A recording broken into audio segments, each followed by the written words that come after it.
People like you don't belong here, Miranda Ashworth said at the HOA meeting, sliding a $120,000 demand letter across the table. The thick paper demanded I upgrade within 45 days, the cabin my grandfather built in 1954, long before their luxury homes existed. This was the only home my 17-year-old son had ever known, the same porch where his mother took her last breath 3 years ago. We all want what's best for the community, Mr. Guthrie. Miranda's fake smile, white Tesla outside, designer handbag, the type who sees working families as stains on her pristine neighborhood. She thought she could force me out. She had no idea I own all 15 acres of Cedar Lake their entire community surrounds. And that parking lot where her Tesla sits daily, it's on my family's land, used for 70 years without permission. She was about to discover who truly controls this place. What would you do? This is how I turned the tables and made her regret ever coming for my family. My name's Wesley Guthrie, but everyone calls me Wes. I'm 47, been operating heavy equipment for most of my adult life, and I know my way around a septic system better than most plumbers know their own toolbox. The smell of diesel fuel and the rumble of machinery, that's my office. But the most important thing about me? I'm raising my 17-year-old son Trevor alone ever since my wife Sarah died in a car accident 3 years ago. That accident still haunts me. Some rich kid in a BMW ran a red light going 80 in a 35 zone. Sarah never had a chance. The kid's daddy hired some hotshot lawyer and he walked away with community service while my world fell apart. That's when I learned how the system really works. Money talks, and working folks like us just listen. The cabin's been in our family since 1954. When my grandfather Samuel bought 15 acres of pristine wilderness around what was then just a quiet mountain lake. Grandpa was smart. He kept the lake and the main access road, selling off parcels around the shoreline with lake access privileges. Back then, it was just a few fishing buddies with modest summer cottages. Fast forward 70 years and Cedar Lake's become some kind of luxury paradise. 80 houses now, most worth $500,000 or more. Tesla driveways, infinity pools, the works. And right in the middle of it all sits my little cabin. Original wood siding, screen porch that creaks in the wind. Trevor's tire swing still hanging from the old oak tree Sarah planted when he was 5. The cabin isn't much to look at, I'll give you that. Needs paint, the porch sags a little, and my boat's seen better decades. But it's home. More than that, it's the only stability Trevor's known since we lost his mom. Then came Miranda Ashworth. Miranda's the HOA vice president, drives a white Tesla Model X, and sells luxury lake properties for Premium Shores Realty. She's got that particular kind of confidence that comes from never having to check your bank balance before buying groceries. Perfectly straight blonde hair that probably costs more to maintain than I spend on groceries in a month. And she's got this way of looking at working folks like we're some kind of stain on her designer furniture. I first met Miranda at the annual HOA meeting last March. She stood up during new business and pointed directly at me. "We need to address the aesthetic issues affecting our property values," she announced, like I wasn't sitting right there. "Certain properties are inconsistent with our community standards." The smell of her perfume, something floral and expensive, mixed with the musty odor of the community center's old carpet.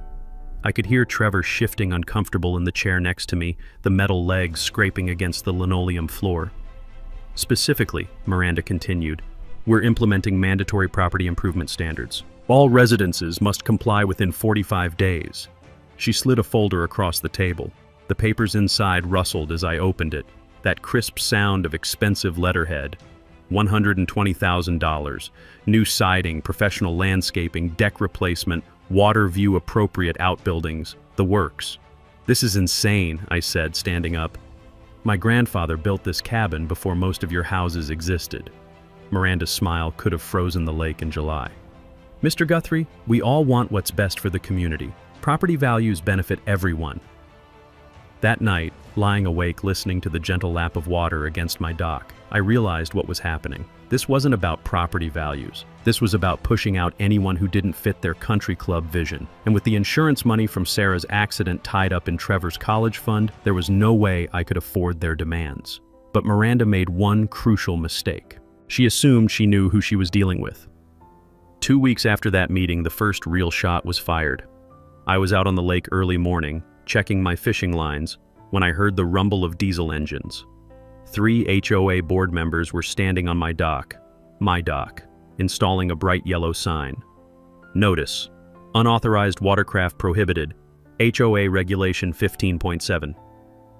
Miranda was there in her usual outfit, white blazer, designer jeans that probably cost more than my monthly grocery budget, holding a clipboard like it was some kind of legal weapon.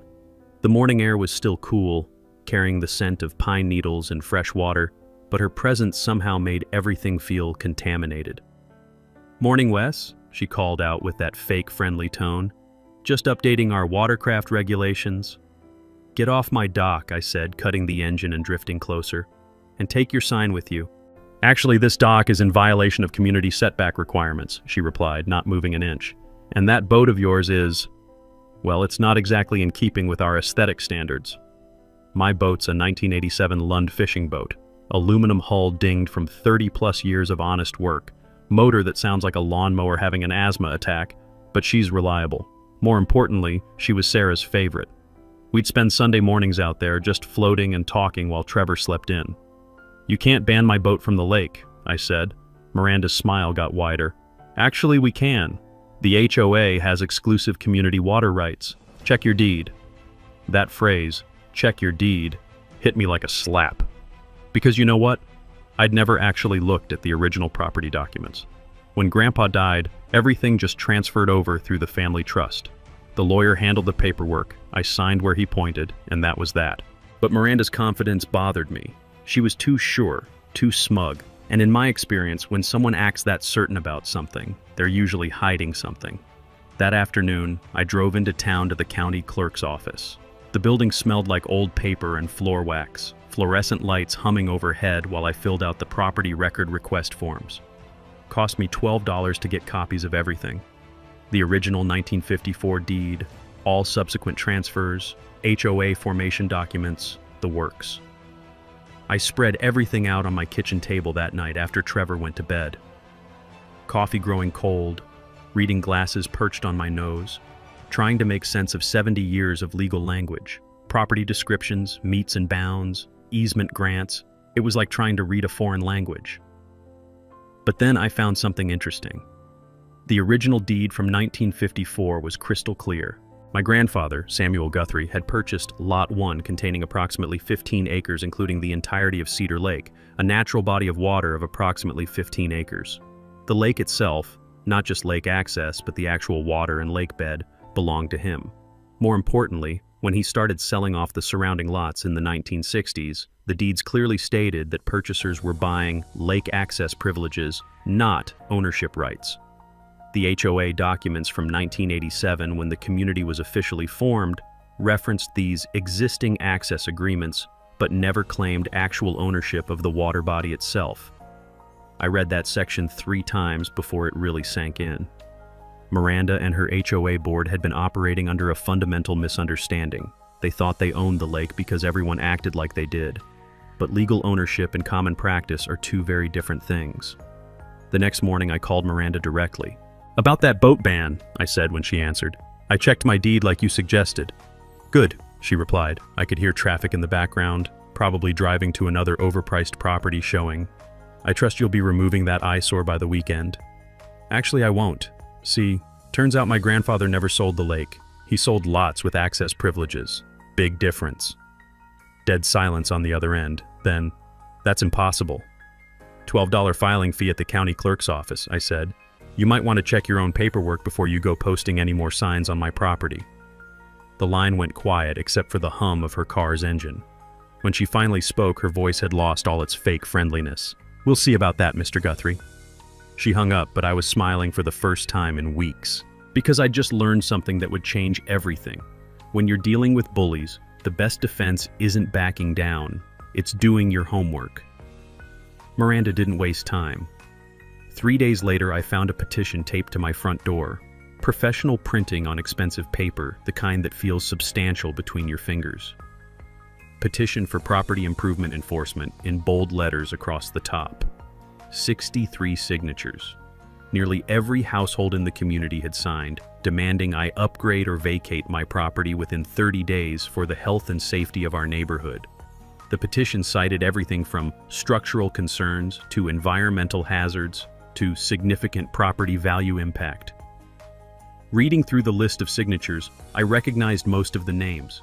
Folks who'd waved hello for years, whose kids Trevor had gone to school with, who'd borrowed my tools when their fancy equipment broke down.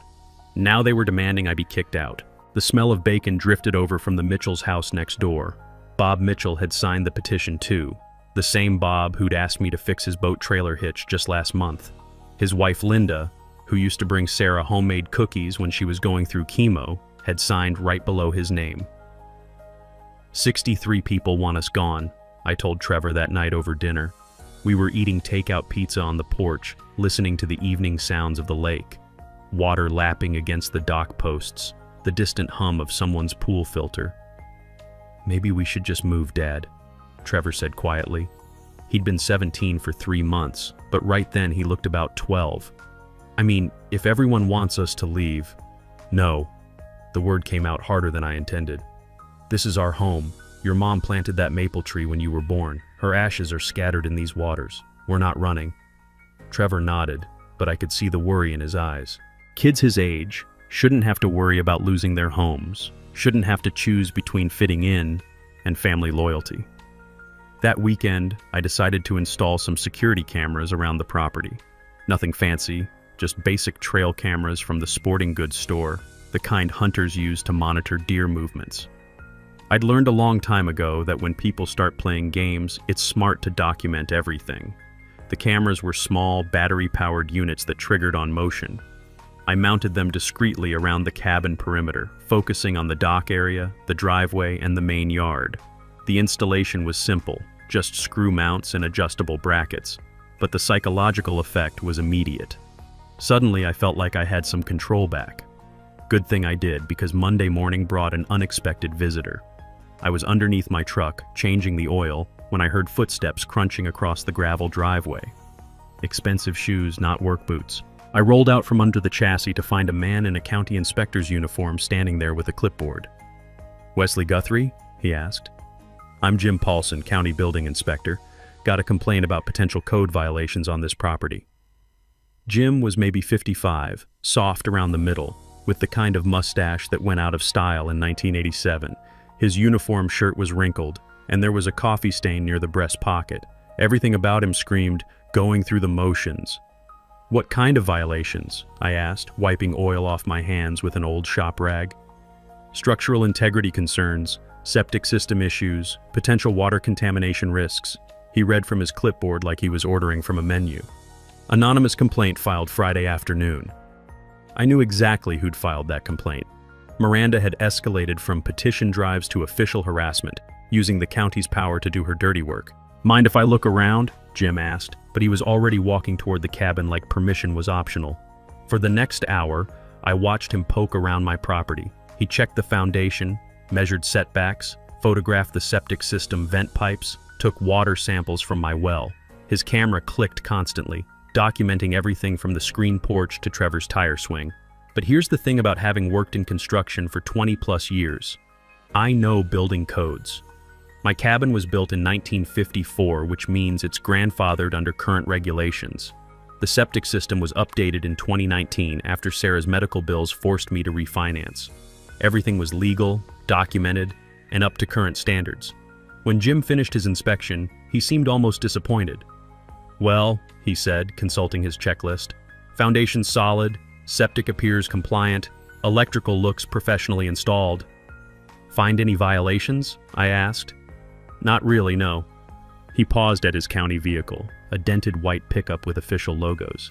Though I did notice some interesting things about some other properties around here.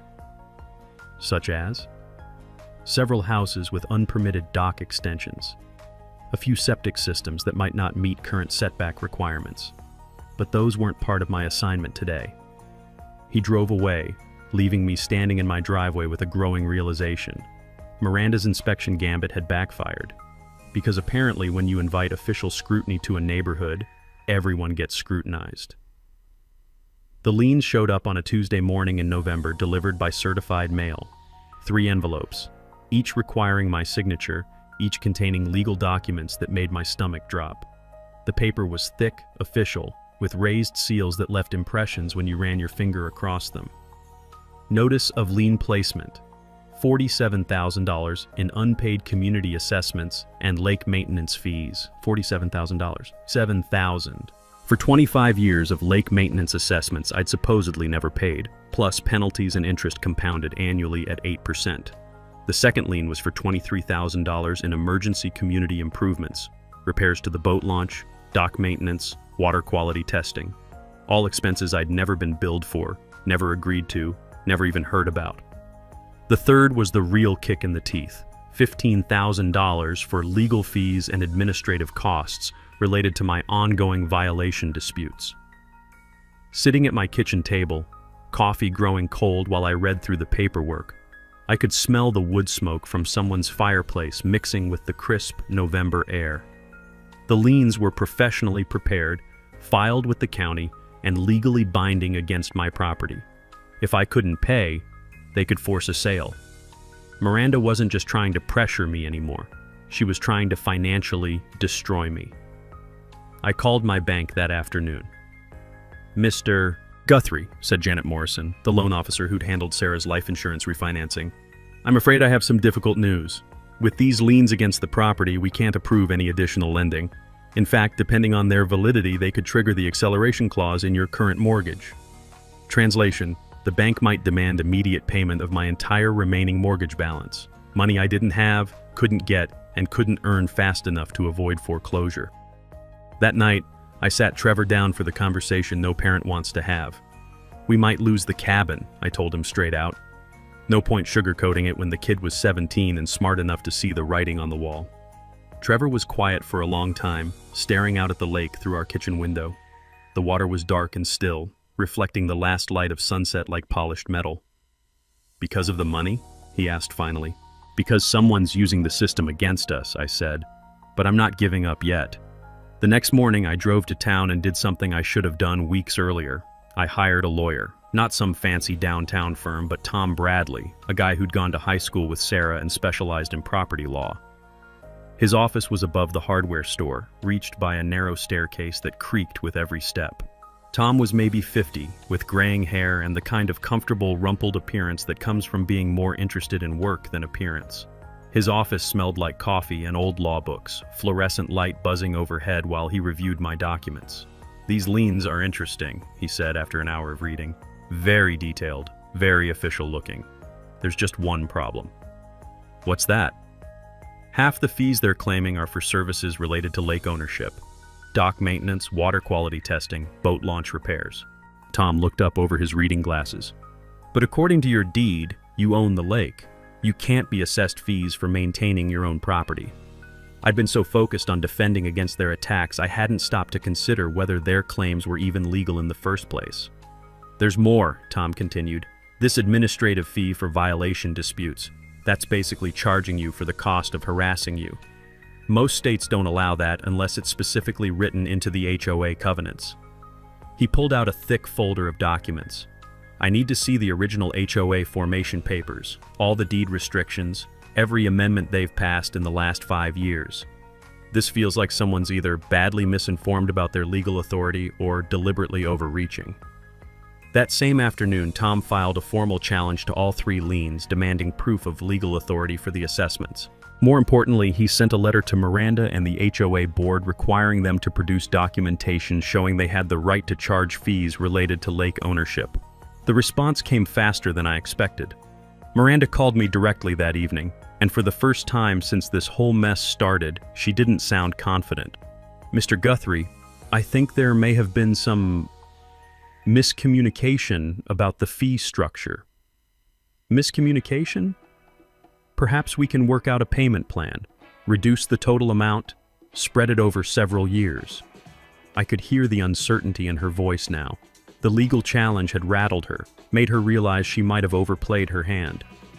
"Tell you what, Miranda," I said, "how about you provide proof that you have the legal right to charge me fees for maintaining my own lake? Until then, those liens are staying challenged." The line went quiet except for the sound of her breathing. When she finally spoke, her voice had an edge I'd never heard before. "You're making this much harder than it needs to be, Wes." But I was done being intimidated, because sometimes when bullies push too hard, they expose their own weaknesses. Tom Bradley called me on a Friday afternoon in December, excitement clear in his voice despite his usually calm demeanor. "Wes, you need to get down here right now, and bring Trevor. He's going to want to see this." The drive into town took 15 minutes through light snow, the kind that dusts everything white without making the roads dangerous. Trevor rode shotgun, both of us wondering what Tom had discovered that couldn't wait until Monday. His office was warm compared to the December chill outside, space heater humming in the corner while Tom spread documents across his conference table. The papers looked old. Some were photocopies of handwritten records. Others were typed on vintage letterheads with formatting that screamed 1950s. "Remember how I said I needed to see all the original HOA documents?" Tom asked, barely containing his grin. "Well, I found them. All of them, going back to the very beginning." He pulled out a manila folder thick with decades of paperwork. "Your grandfather was smart, Wes. Really smart.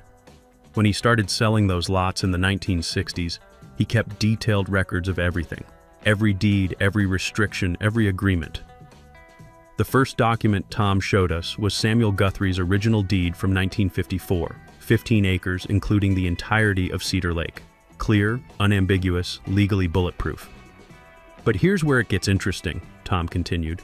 "When your grandfather sold the first lots, he specifically retained ownership of the lake itself. The buyers got perpetual access privileges for fishing, swimming, and small watercraft. Nothing more."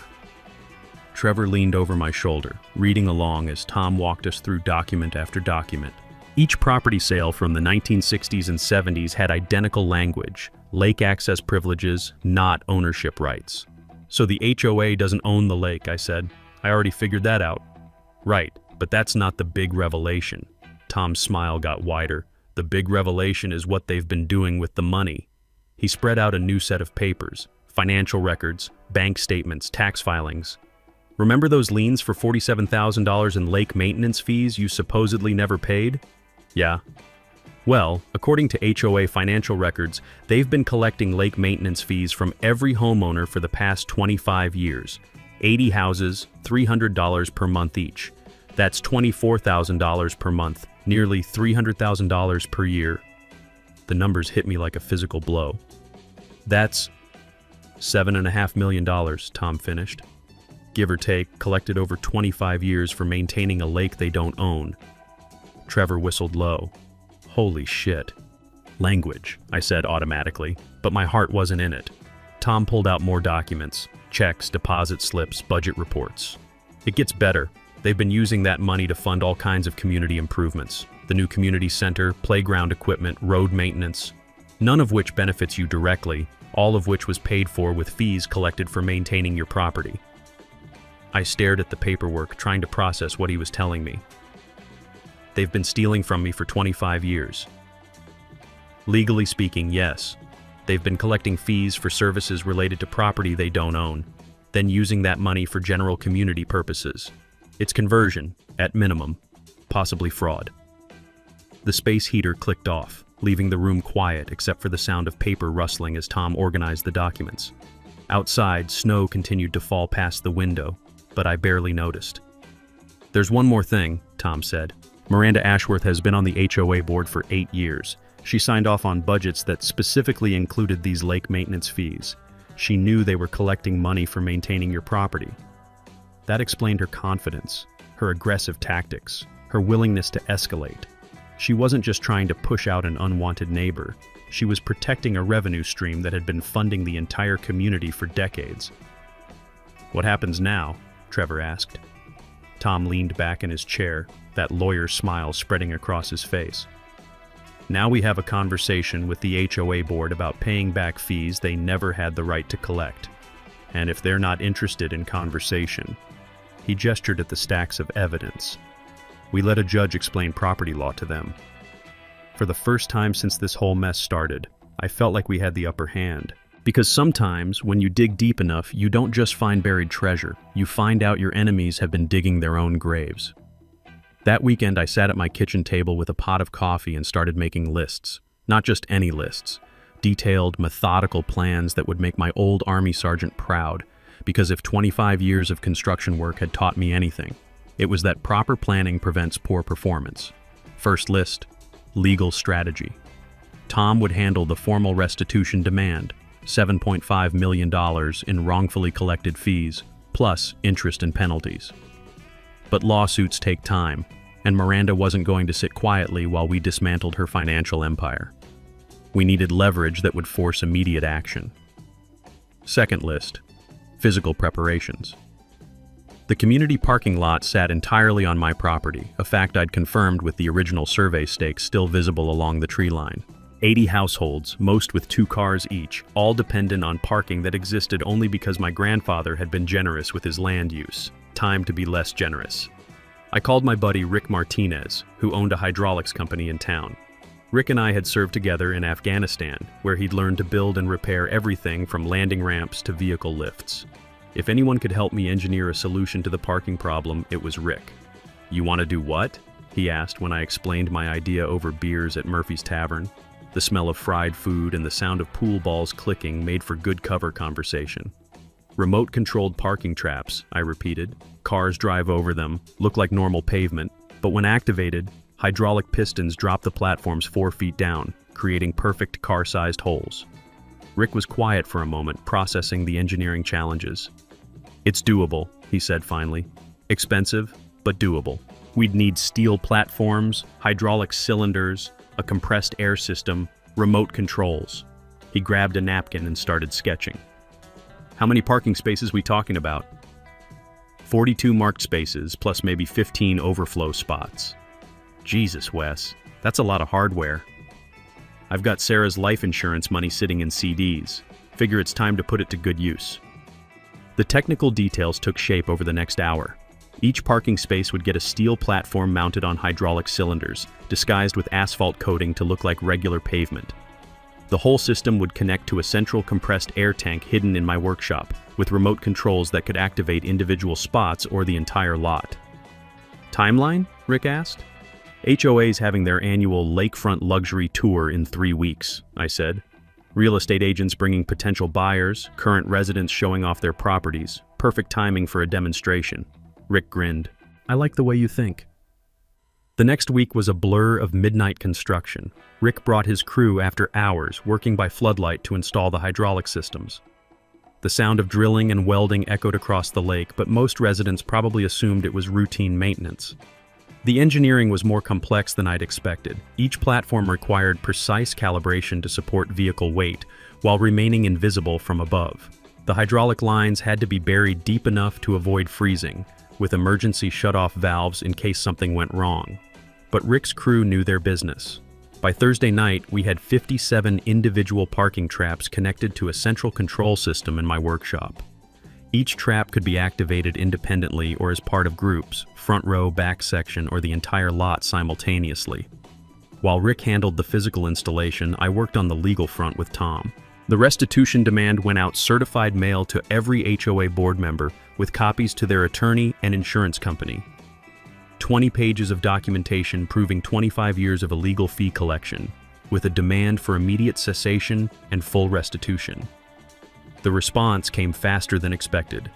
A conference call scheduled for the following Monday with the entire HOA board, their lawyer, and a representative from their insurance company. "They're scared," Tom told me after the call was arranged. "Insurance companies don't get involved unless there's real legal exposure." But I wasn't interested in conference calls anymore. Miranda had escalated this fight with liens and foreclosure threats. Time to show her what real escalation looked like. The final piece of my plan involved Trevor, though he didn't know it yet. His girlfriend Emma worked for the local TV station as a production assistant. Nothing fancy, mostly coffee runs and equipment setup, but she had access to the news department. "Think Emma could convince her boss to cover a human interest story?" I asked Trevor over dinner the night before the luxury tour. "David versus Goliath, working man fights back against HOA overreach?" Trevor's eyes lit up. "She's been looking for a way to pitch her first real story. This could be perfect." Everything was falling into place. Legal pressure from one direction, media attention from another, and 57 hidden parking traps ready to demonstrate exactly who controlled access to this community. Sometimes the best offense isn't just a good defense, it's a carefully engineered surprise that changes the entire game. Miranda must have sensed something was coming because she escalated faster than I expected. 2 days before the lakefront luxury tour, she played a card I hadn't seen coming: private security. I was coming home from the hardware store when I spotted the black SUV parked at the entrance to the community. Tinted windows, professional-looking guy in a suit behind the wheel, clipboard on the dashboard. When I slowed down to get a better look, he pulled out behind me, following at a distance until I reached my driveway. The second security vehicle was parked across the street from my cabin, positioned with a clear view of my front door and the path to my dock. Same setup: black SUV, suited driver, obvious surveillance. "What the hell is this about?" I called Miranda directly from my front porch, watching the security guy watch me through his windshield. "Enhanced Community Safety Patrol," she replied smoothly. "Several residents have expressed concerns about unusual activity in the area." Unusual activity? Construction noise at odd hours, unfamiliar vehicles, potential code violations. The security company is just helping us document any irregularities. I understood the game she was playing. The security guards weren't there to protect anyone, they were there to intimidate me, document my activities, and hopefully catch me doing something that could be used against me later. But two could play at documentation. Over the next 24 hours, I quietly activated my trail cameras and started my own surveillance operation. Every time one of the security guards left his vehicle, I had photos. When they met to compare notes, I had video. When one of them walked onto my property to check for safety violations, I had evidence of trespassing. The guards weren't particularly professional. The one watching my front door spent most of his time on his phone, occasionally getting out to stretch or walk around his vehicle. The one at the community entrance seemed more interested in the fishing action on the lake than actual security work. But on Wednesday morning, things got more serious. I was in my workshop doing final tests on the hydraulic system controls when I heard footsteps on my gravel driveway. Not the casual walking of someone passing by, but deliberate footsteps heading directly toward my front door. Through the workshop window, I watched one of the security guards approach my cabin with what looked like a small camera or recording device. He spent several minutes photographing my electrical meter, water connections, and septic system vent pipes. Then he walked around to the back deck and started taking pictures through my kitchen window. That crossed a line. I stepped out of the workshop just as the guard was cupping his hands against the glass to see inside my house better. "Can I help you?" I called out, loud enough to get his attention, but not quite shouting. The guard spun around, startled. He was maybe 35, built like an ex-cop, with the kind of mustache that suggested he took himself very seriously. "Just conducting a routine security assessment," he said, trying to sound official, "making sure everything's safe and secure." By looking through my windows, visual inspection for potential safety hazards. He gestured vaguely at my cabin like it might explode at any moment. Just being thorough. I pulled out my phone and started recording. "And you are?" "Security officer conducting official business. On my private property, without permission, photographing the inside of my home." I kept the camera rolling as he realized his position had become uncomfortable. "I think we're done here." The guard backed away from my cabin, but his attitude shifted from apologetic to defensive. "Ma'am hired us to monitor suspicious activities, construction work at odd hours, potential code violations, safety concerns." "Ma'am?" He caught himself too late. "The community representative who contracted our services." "Miranda, of course." That afternoon, I ran the guard's license plates through a buddy of mine who worked dispatch for the county sheriff. Both vehicles belonged to Apex Security Solutions, a company that specialized in corporate investigation and asset protection services. Translation, private investigators who did corporate spying and intimidation work. But when I dug deeper into Apex Security, I found something interesting. 2 of their current employees had outstanding warrants for unpaid child support. Another had a suspended driver's license for DUI, and the owner of the company had been sued twice in the past 3 years for harassment and illegal surveillance. I forwarded all of this information to Tom Bradley, along with videos of the guards trespassing on my property and photographing my home. By Thursday evening, Tom had sent a cease and desist letter to both Apex Security and Miranda personally, threatening criminal charges for harassment and invasion of privacy. The security vehicles disappeared that same night, but I knew Miranda was just regrouping. The lakefront luxury tour was scheduled for Saturday, with real estate agents and potential buyers touring the community's most expensive properties. Perfect timing for a demonstration of exactly who controlled access to this neighborhood. Friday night, 12 hours before the luxury tour, Miranda played her final card.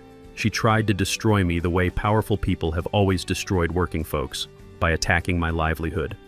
I was in my workshop, doing final checks on the hydraulic control system, when my phone rang. The caller ID showed the name of my biggest client, Johnson Marine Services. "Wes," said Dave Johnson, owner of the largest boat dealership in the county. "I need to talk to you about our service contract." Dave and I had worked together for 8 years. His dealership sold high-end boats to lake communities throughout the region, and I handled most of his warranty repair work. Reliable income, good relationship, no problems. "What's up, Dave?" "I got a call today from someone at Cedar Lake Community. Woman named Miranda something said she was with the Homeowners Association." My stomach dropped. "She told me there were some concerns about the quality of marine service work being done in their community. Mentioned potential liability issues, insurance problems, that kind of thing." I could hear the discomfort in Dave's voice. He was a straight shooter, never played games, but he was also a businessman who couldn't afford legal complications.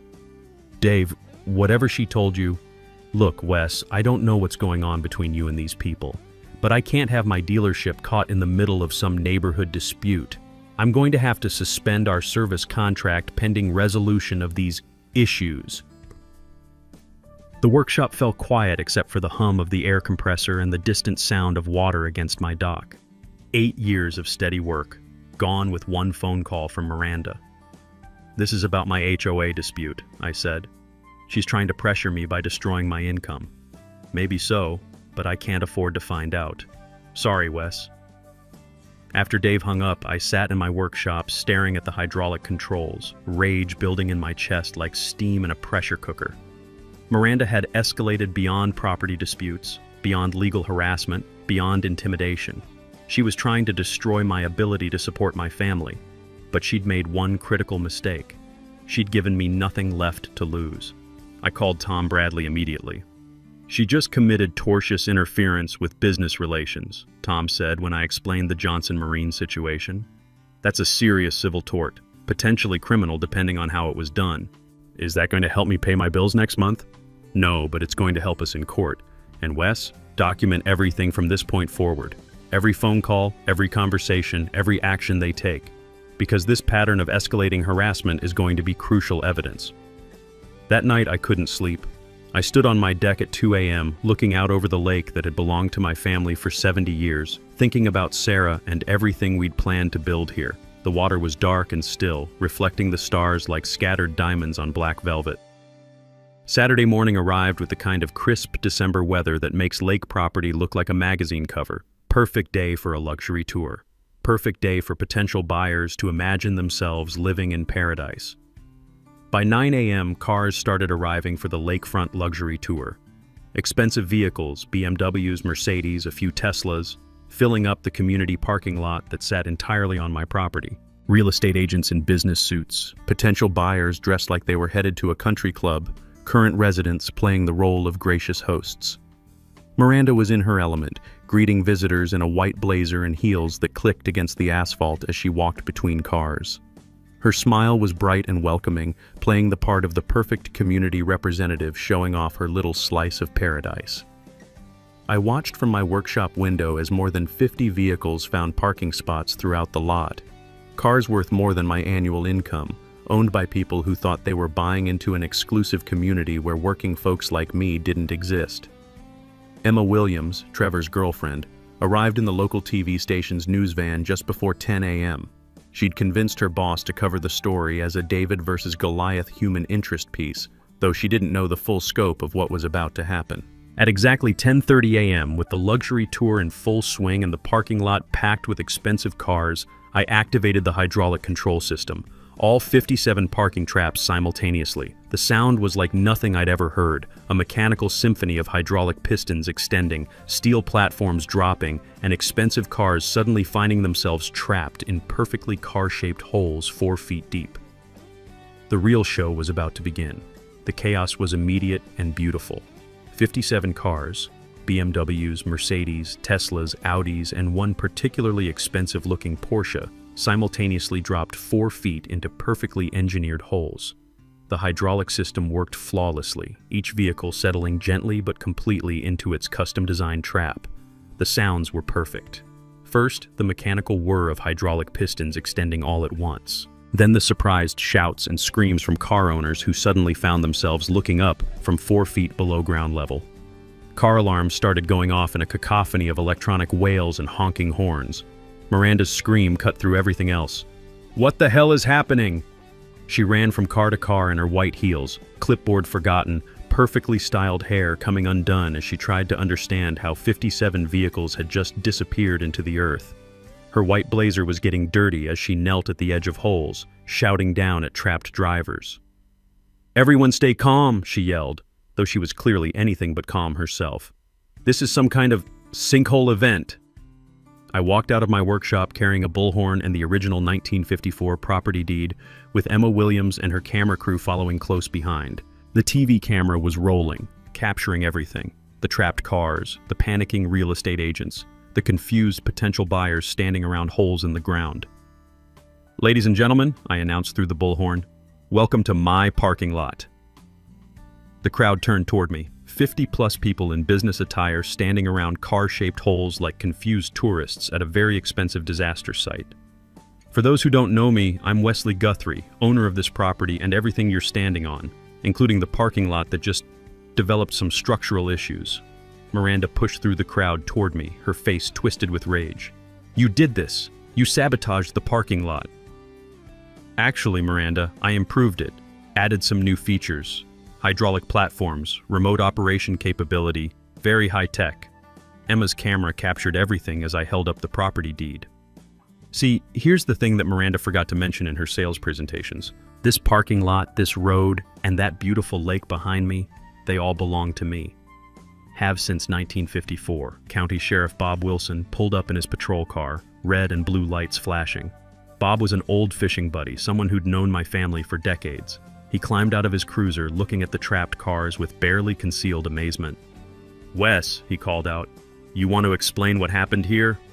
"Mechanical demonstration," I replied, "showing potential buyers exactly who controls access to this community."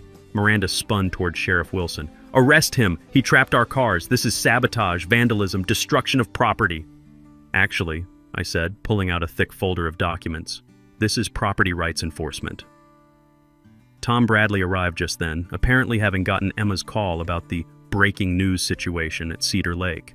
He carried his own folder of legal documents and a very satisfied smile. "Sheriff Wilson," Tom called out, "before anyone gets arrested, you might want to see these financial records." What happened next was the most beautiful moment of the entire ordeal. Tom spread out 25 years of HOA financial documents on the hood of Sheriff Wilson's patrol car while Emma's camera rolled, and 50-plus people watched from around the edges of car-shaped holes. "Miranda Ashworth and the Cedar Lake HOA have been collecting lake maintenance fees for 25 years, Tom announced loud enough for everyone to hear. "Approximately $7.5 million in fees for maintaining a lake they don't own." The crowd went quiet except for the distant sound of car alarms still wailing from the holes. "Furthermore," Tom continued, "they've used that money to fund community improvements that exclusively benefit everyone except the actual lake owner." I looked directly at Miranda, then spoke into the bullhorn so everyone could hear. "You've been stealing from me for 25 years, using my property for free parking while charging me fees for maintaining my own lake, playing games with liens and foreclosures and private investigators." Miranda's face had gone from red to white. The fees were legitimate." "Prove it," I said simply. "Show me one legal document that gives your HOA ownership of my lake or the right to charge me fees for my own property." Sheriff Wilson looked around at the trapped cars, the crowd of stranded luxury tour guests, and the stack of legal documents. Then he started laughing. "You know what, folks," he said, "I think this is a civil matter. Property owner demonstrating his property rights on his own land." Miranda's perfect community showcase had become a public expose of 25 years of fraud, broadcast live on local television with 57 expensive cars providing visual proof that I controlled access to their exclusive paradise. Public climax, 800 words. 11. Resolution plus epilogue, 700 words. The aftermath moved faster than anyone expected, mostly because having 57 trapped cars creates a certain urgency around problem solving. Within 2 hours, I had 3 different tow truck companies on site, charging $500 per vehicle to extract cars from the hydraulic holes. The tow truck operators were having the time of their lives. They'd never seen such a perfectly organized extraction job. Every car came out without a scratch, though several owners needed help climbing out of the holes. Miranda tried to refuse payment, claiming the trapping was illegal and she wouldn't pay extraction fees. I handed her a simple invoice. Parking violation fine, $500 per vehicle. Payment due immediately or vehicles remain impounded on private property. She paid. By Monday morning, Tom Bradley had fielded calls from the HOA's insurance company, their attorney, and representatives from 3 different law firms specializing in financial fraud. Everyone wanted to settle quickly and quietly. The final agreement took 6 weeks to negotiate, but the terms were everything I'd hoped for. The HOA paid $2.1 million in restitution for 25 years of illegally collected lake fees, plus legal costs and damages. Miranda resigned from the board and moved to Florida within 2 months, apparently deciding that winter in a state without hydraulic parking traps was preferable to facing her neighbors. More importantly, the settlement established formal legal agreements for the first time in the community's history. Every homeowner now pays me $200 per month for lake access privileges and $50 per month for parking rights. The money's automatically deducted from their HOA dues and deposited directly into my account. I used part of the settlement money to renovate the cabin. New roof, updated electrical, fresh paint that makes the old place look like something Sarah would have been proud of. The rest went into Trevor's college fund and a conservation trust to protect the lake for future generations. Trevor started his senior year at State University last fall, studying environmental engineering with a focus on water resource management. Seems fitting considering he's likely to inherit a lake someday. He brings friends home for fishing weekends, and the cabin's full of laughter again for the first time since Sarah died. The community itself changed in ways I never expected. Without Miranda's aggressive leadership, the HOA board became more collaborative and reasonable. They established a scholarship fund for local kids interested in trades or technical careers, funded partly by the monthly fees they pay me for lake access. Every summer, we host a community fishing derby for kids from town, with prizes funded by the Conservation Trust. Watching children discover the joy of catching their first fish in the same waters where my grandfather taught me to cast a line, that's worth more than all the settlement money combined. The hydraulic parking system is still there, though I've only activated it twice since the luxury tour incident. Once when someone parked in my personal spot despite clear, private, Wes's truck only signage. Once when a delivery truck blocked the entire lot for 3 hours. Both times, the problem was resolved quickly and without argument. Emma Williams got her first big break covering our story, which went viral on social media and led to a promotion at the TV station. She and Trevor are still together, planning to get married after his graduation. She jokes that she owes her journalism career to hydraulic parking traps. Sheriff Bob Wilson stops by every few weeks for coffee and fishing, usually with stories about other property disputes around the county. Apparently, our case became something of a legend in property law circles, an example of how detailed research and creative engineering can resolve conflicts that seemed impossible. The lake itself has never been more beautiful. Water testing shows excellent quality, fish populations are healthy, and the Conservation Trust ensures it'll stay that way for generations. Sometimes I sit on the dock at sunset listening to the water lap against the posts and imagine Sarah's approval of how things turned out. If you've got an HOA nightmare story of your own, drop it in the comments below. I love hearing how other folks dealt with petty authority and bureaucratic overreach. And if this story helped you think differently about property rights or standing up to bullies, hit that subscribe button. There are plenty more stories where this came from. Because sometimes, when someone tries to push you off your own land, the best response isn't backing down, it's reminding them exactly who owns the ground they're standing on.